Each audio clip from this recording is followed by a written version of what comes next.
Now when you split the quill of these non-prime turkey feathers, you end up with a right wing and a left wing.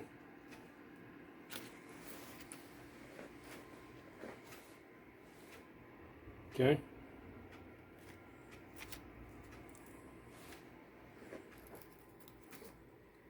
There's one, there's the other. So from these non-prime quills, you can get two fletching, a right and a left. Once you finish grinding the bottoms, of course,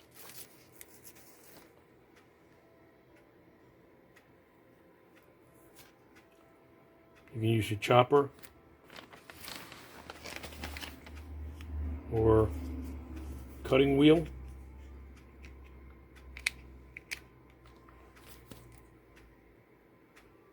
One of these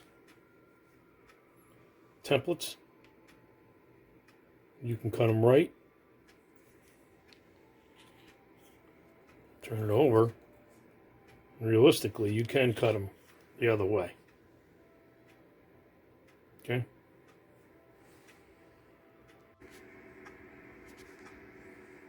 Okay, just to follow up, here's some of the feathers that are both right wing and left wing. Okay, you can see the difference. One curves this way, one curves that way.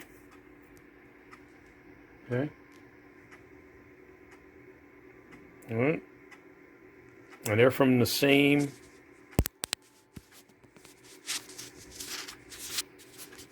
let me show you. They're from non-prime turkey wing feathers. Okay, usually everybody uses the prime, I do too.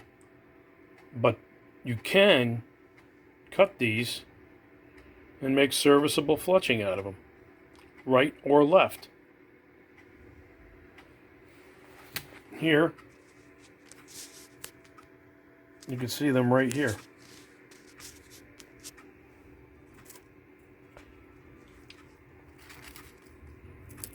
Some one way and some the other. And like I said, I use this round wheel cutter, which is really neat. And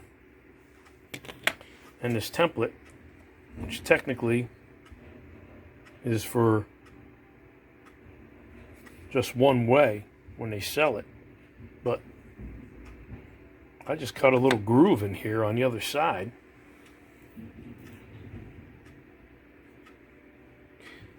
And cut the opposite wings. So just showing you that, you know, you don't have to waste everything. You can use some of these non-prime feathers. Now you may not get perfect like the primes are, but heck, look pretty good to me.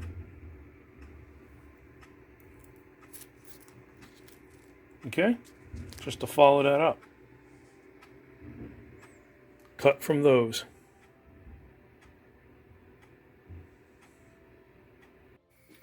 Oh, hey folks, Frankie here. I'm in the shop again, and this time I'm doing a continuation of the process of making feathers from turkey fletch. I've got my sander set up here. And of course, you know, I've shown you in other videos, you've got to split the quill and make a solid quill for the bottom of your feather. Let me show you.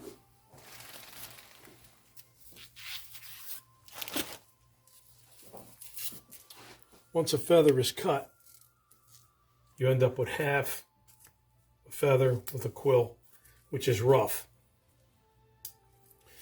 So what I've done is, to make the process easier, I first chop them down to the size I want them to be. Now this is 5 inches. Okay, because I'm going to make 5-inch shield cut feathers. And no, I don't have COVID with the mask here. I'm just protecting myself from the dust. And, you know, you cut this down to the size you want to be. Could be 4 inches, could be 3, whatever you want. That's the first process after splitting the quill. I cut them down to size. I used to grind the whole thing. But to me, I found it was a waste of time. Cutting half the feather off on both ends. I grinded all that feather for no reason. So now, I just cut it down to the size I want first. And then grind them down. What I'm using here, belt sander. You can see, I have it mounted in a vise. You can see that. Just have it mounted in a vise. That's all. Regular old belt sander. Alright. It's mounted in a vise. And then what I'm going to do is use a fletching jig. This happens to be a left wing fletching jig. I'm using left wing fletching. Just going to clamp it in here. And then when I turn on the sander, just run up and down the sander to smooth out the bottom of it, because you need a nice clean base to glue to your arrows.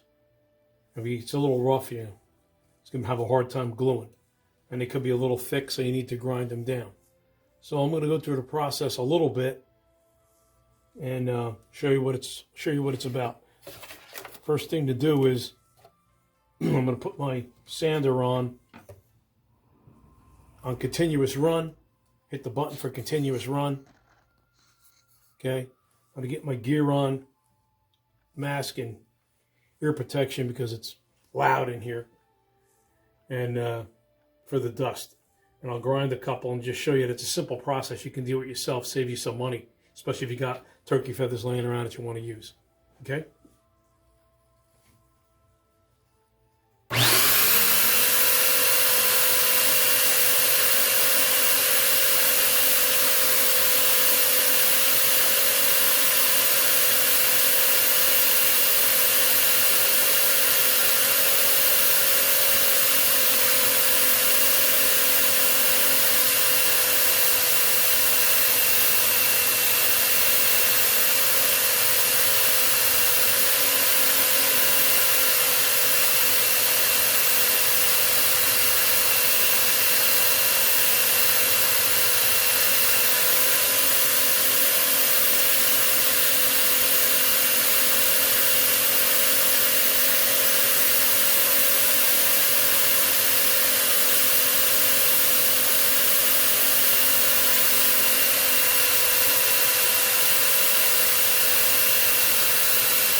Okay, so the process is relatively simple. Got our nice smooth bottoms. You're able to glue on your arrows. If you need to, you can trim off the excess on the side. Some of them are thicker than others. Some of them are not. This one's thinner. You can see that. It's a little thinner than this one. This is kind of a little thicker.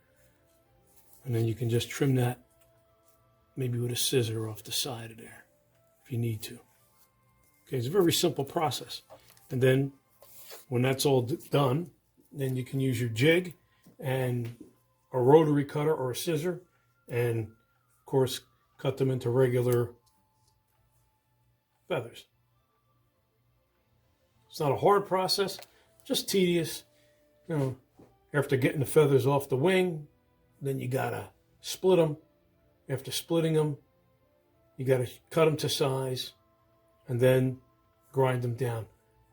I usually wait till I get quite a few before I do it. And I have a ton of feathers here given to me from other guys and from myself, from Nebraska and Missouri that I hunted in Pennsylvania and New York the last couple of years. I kept them together, and I'll do a bunch at once. I'll do all left wings together and do all right wings together so don't get mixed up.